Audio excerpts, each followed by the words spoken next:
আজ আমি কোথায় যাচ্ছিলাম সেটাই তোমাদের সাথে শেয়ার করব।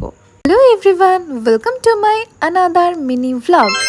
আমরা যাচ্ছিলাম দিদিকে বাড়ি ছাড়তে, আর এখানে পুচকুটাকে দেখো আমার ক্যামেরার দিকে তাকিয়ে এরকম করছিল। আর যেহেতু অনেকটা রাস্তা, সেই জন্য আমরা ডিসাইড করি যে বাড়ি থেকে আম্মা খা নিয়ে আসবো। আর তেমনই করে নিয়েছিলাম, আমি আম্মাকেই এনেছিলাম। আর ও যখন আমটা খোলে তখন ওকে সবাই মিলে বলছিলাম যে এই আমটা কি এবার বিক্রি করবি নাকি ট্রেনের মধ্যে। আর ট্রেনে যেতে যেতে আমরা এই আম মাখাটা খাই, যেটা খেতে খুবই ভালো লাগছিল। আর ট্রেনের মধ্যে যাব কিছু খাবো না তা কি কখনো হয়? আর এইটা এনেছিলাম, তার জন্য অন্য কিছু আর কিনতেও হয়নি, আমাদের সারা ট্রেন এইটা খেতে খেতেই চলে গেছে। আর তারপর আমরা নেমে যাই বালি হল্টে।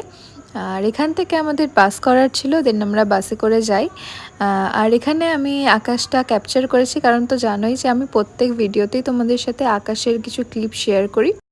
বাস থেকে নেবে দিদিকে অন্য একটা গাড়িতে তুলে দিই, আর তারপর আমরা সবাই ফিরে আসি। আর এখানে অনিকেতের পাশে যে রয়েছে সে অচেনা কেউ নয়, আমাদেরই একজন। আর এখানে আমার দেখছে যখন ভিডিও ক্লিপ নিচ্ছে তখন ওই রকম মুখ চোখ করছিল অচেনাদের মতো। আর ফেরার পথে দেখি এরকম ট্রেনের মধ্যে একজন জিমন্যাস্টিক দেখাচ্ছে। সো যাই হোক না কেন, আজকে এটুকুই। বাই।